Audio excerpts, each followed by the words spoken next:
गीता में हम लोग 18वें अध्याय को सुन रहे हैं, जिसमें 63 श्लोक तक हो चुका है।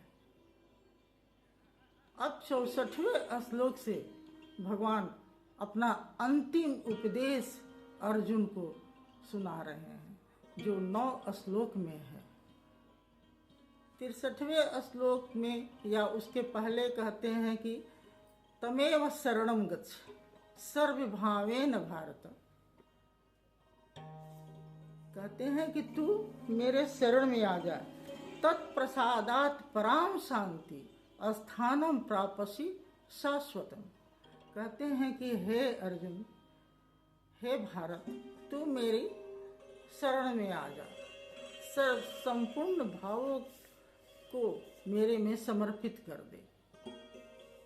इस समर्पण का जो प्रसाद होगा वह शांति और शाश्वत सनातन स्थान तू प्राप्त करेगा।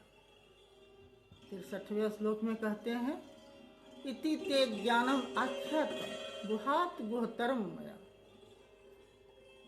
विमृश्य एतत् यशेषेण यथा इच्छसि तथा कुरु। यहाँ कहते हैं कि हे अर्जुन, मैंने तेरे लिए ये गोपनीय से भी अति गोपनीय गीता शास्त्र का रहस्य बताया है।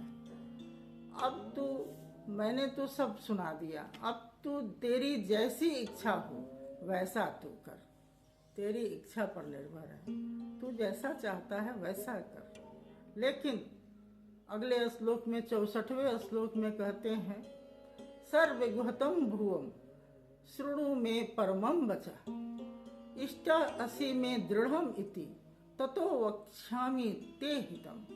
कहते हैं कि फिर भी मैं तेरे लिए गोपनीय से भी अधिक गोपनीय जो है, जो रहस्य है, जिससे भवसागर को मनुष्य पार कर जाता है, उसे मैं फिर भी तुम्हें सुनाऊंगा, क्योंकि तू मेरा अतिशय प्रिय भक्त है, अतिशय प्रिय सखा भी कहते थे, इसलिए मैं तुम्हें सुनाऊंगा। अगले श्लोक में कहते हैं 65वें श्लोक में मनमना भव मद भक्तम मद्याजी माम नमस्कुरु माम एव यस्यसि सत्यम ते प्रतिजान प्रिय असि में।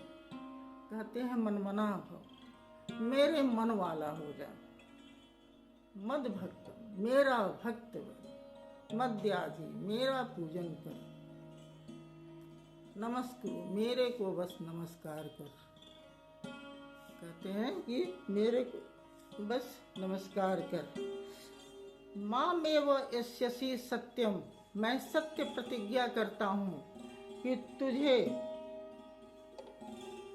इस भवसागर से पार करा दूंगा, शांति सनातन शाश्वत धाम को प्राप्त करा दूंगा। तुम मेरे शरण में आ जा और मेरे मन वाला हो जा, मेरी पूजन कर, मुझे नमस्कार कर, तो मैं तुझे पार करा दूंगा। मैं ये सत्य प्रतिज्ञा करता हूँ। अगले श्लोक में कहते हैं सर्वधर्मान परित्यज्य मामेकं शरणं व्रज अहम त्वां सर्व पापेभ्यो मोक्षयिष्यामि मा शुचः। कहते हैं कि हे अर्जुन, सभी धर्मों को त्याग कर तू सर्वाधार सर्वेश्वर परमेश्वर के शरण में आ जा, उस परमात्मा के शरण में आ जा। मैं तुझे सभी पापों से निवृत्ति दिला दूंगा, बस तू मेरे शरण में आ जा। सभी भावों के साथ कहते हैं सर्व धर्मान परित्यज्य, सभी धर्मों को त्याग दे। कहने का तात्पर्य यहाँ ये है कि तू ये मत सोच कि मैं ब्राह्मण हूँ, क्षत्रिय हूँ, वैश्य हूँ, शूद्र हूँ, किस वर्ण का हूँ, बस तू आ जा। सभी धर्मों को त्याग कर तू आ जा, मैं तेरा उद्धार करा दूंगा।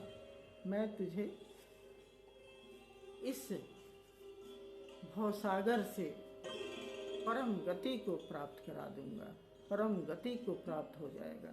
यहाँ कहते हैं जो अनन्य भाव से ईश्वर के शरण में हो जाता है उसकी गति ऐसी ही होती है। पूरे गीता शास्त्र में भगवान बस यही कहे हैं। कभी कभी कुछ कहते हैं, कभी कहते हैं ये काम क्रोध मोह लोभ को त्याग दो, कभी अपना प्रभाव बताते हैं, कभी भक्त बनने के लिए कहते हैं, अब कहते हैं कि सर्व धर्मान परित्यज्य मामेकं शरणं व्रज, मेरे शरण में आ जा, सभी धर्मों को, धर्म में मत भटक, उस सर्वात्मा के जो परम आत्मा है उसके शरण में आ जा अनन्य भक्ति के द्वारा, और इष्ट के अनुरूप तुम्हारी जब इच्छा चलने लगेगी तो तेरी परम गति निश्चित है। यहाँ कहते हैं भगवान श्री कृष्ण कहते हैं इदम ते ना तपस्काय ना भक्ताय कदाचन ना च अश्रुष्वे वाच्य न च माम यह अभ्यसूयति। इसका अर्थ होता है, कहते हैं कि हे अर्जुन, जो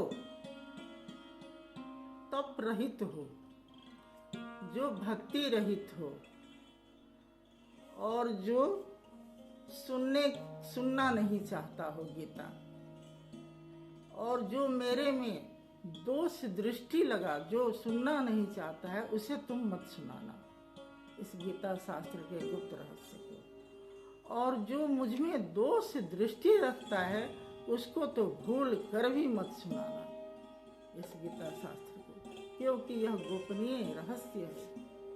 यहाँ जीते जी नहीं बल्कि लोक और परलोक दोनों सुधर जाने वाला यह ज्ञान है गीता शास्त्र। भगवान स्वयं इसका उपदेश दिए हैं।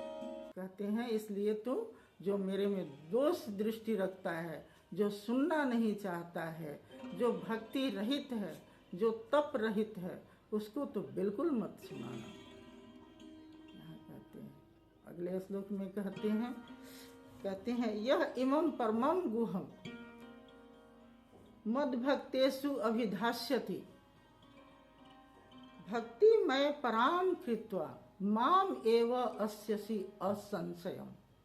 यहाँ कहते हैं भगवान श्री कृष्ण कि यह जो मेरा परम गुहम गुप्त जो रहस्य है, जो ज्ञान है, जो भक्त सुनना चाहता है, जो भक्त है मेरा, उसे तो जरूर सुनाना, और जो मेरा भक्त है उसे जब सुनाओगे तो तुमसे अतिशय प्रिय कोई नहीं होगा, तुम मेरे प्रिय बन जाओगे, क्योंकि तुम सुनने वाले को सुना रहे हो, जो मेरा भक्ति करता है उसे तुम सुना रहे हो, इसलिए तुम मेरा प्रिय भक्त बन जाएगा, वह मेरा प्रिय भक्त बन जाएगा।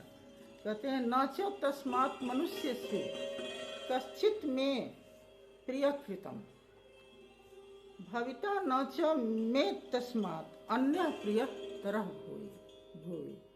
कहते हैं कि हे अर्जुन, उससे जो सुनाता है मेरे इस ज्ञान को, मेरे इस गूढ़ जो ज्ञान है, इस रहस्य को जो भक्तों में सुनाता है, वह उससे प्रिय मुझे कोई नहीं है, वह अतिशय मुझे प्रिय है।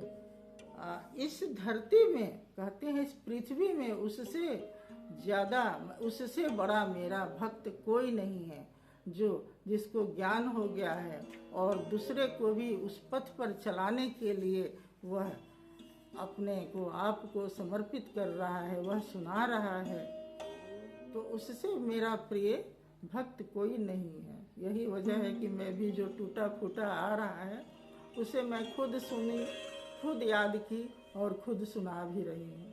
कहीं भगवान मेरे पर भी दृष्टि डाल दें, यही मेरी भी मंशा है, इसलिए मैं सुनाती हूँ, जो आता है वही सुना लेती हूँ।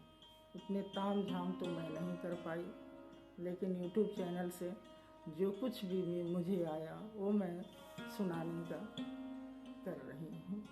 अगले श्लोक में कहते हैं अध्यस्ते यह इमं धर्मं संवादम आयोयो ज्ञान यज्ञेन तेन अहम इष्ट श्याम इति मे मति। कहते हैं कि हे अर्जुन, जो मेरा और तुम्हारा जो ये उपदेश है, दोनों का जो संवाद है, इसे जो मेरे भक्तों में सुनाएगा, वह जो सुनेगा वह भी ज्ञान यज्ञ के द्वारा मुझे पूजेगा, मेरा पूजन करेगा। ज्ञान यज्ञेन तेन अहम इष्ट, कहते हैं श्याम इति मे मति, यह मेरा मत है कि वह भी पूजित होगा ज्ञान यज्ञ के द्वारा, क्योंकि वह भी लालायित है, जिज्ञासु है सुनने के लिए, तो वह भी पार पा जाएगा। अगले श्लोक में कहते हैं श्रद्धावान अनुसूच शृणुयात अपि यह नरः सह अपि मुक्तः शुभान लोकान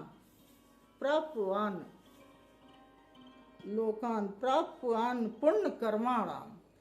कहते हैं कि हे अर्जुन, यह जो गीता शास्त्र का गुप्त रहस्य है, जो श्रद्धावान जो होता है वही सुनता है, सभी सुनते नहीं है। शुरुआत अपि यह नर, वह नर सुनता है। सह अपि, कहते हैं कि वह भी शुभ लोकों में जाकर शुभ लोक को प्राप्त करता है, जैसे स्वर्ग लोक हुआ, पितर लोक हुआ, इत्यादि पुण्य लोक जो होता है उसको प्राप्त करता है। भगवान श्री कृष्ण यहाँ कहते हैं कि उसको वह प्राप्त करता है। कहते हैं अगले अंतिम श्लोक जो गीता शास्त्र में भगवान श्री कृष्ण का दिया हुआ है, वह अब आप लोग ध्यान से सुनिए क्या कहते हैं। कहते हैं कच्चित एतत् श्रुतम पार्थ त्वया एकाग्रेण चेतसा कच्चित अज्ञान सम्मोह प्रनष्ट ते धनंजय। कहते हैं हे धनंजय, अभी जो मैंने तुम्हें सुनाया, जो उपदेश दिया, जो अति गोपनीय से भी गोपनीय जो उपदेश है, उसे क्या तू एकाग्रचित होकर सुना? और क्या अज्ञान तेरा नष्ट हो गया? यहाँ भगवान श्री कृष्ण अर्जुन से प्रश्न करते हैं कि तेरा अज्ञान जो है क्या वह नष्ट हो गया? क्या तू जो गीता शास्त्र का ज्ञान जो सुना, उसे सुनकर क्या तेरा अज्ञान नष्ट हो गया? यह अंतिम भगवान का दिया गया श्लोक है। जो पूर्ण विश्वास करके इस गीता शास्त्र के ज्ञान को जानकर उनके बताए गए पथ पर चलते हुए, धीरे धीरे चलते हुए भगवान श्री कृष्ण के रसिक हो जाता है। इसलिए गीता शास्त्र गोपनीय से भी अति गोपनीय भगवान के द्वारा दिया गया उपदेश है। मलिन मोचनम पूषा जल स्नाने दिने दिने सुकृत गीता मृत स्नानम संसार मलम नाशनम। रोज स्नान कीजिए गंगा जमुना, लेकिन गीता शास्त्र में जो एक बार डुबकी लगा लेता है, वह संसार के मलों से मुक्त हो जाता है, वह भवसागर से पार हो जाता है। इसलिए गीता सुगीता कर्तव्य कि मन्य शास्त्र है विस्तृत, ये व्यास जी महाराज का कहा हुआ है। गीता के ही गीता सुगीता है, इस शास्त्र का ज्ञान ही ग्रहण करना चाहिए। सभी शास्त्रों का सार यह गीता शास्त्र है। अब सिर्फ अर्जुन का एक श्लोक और संजय के द्वारा दिया गया 5 श्लोक बाकी रह गया है। हरि ओम तत्सत, हरि ओम तत्सत, हरि ओम तत्सत।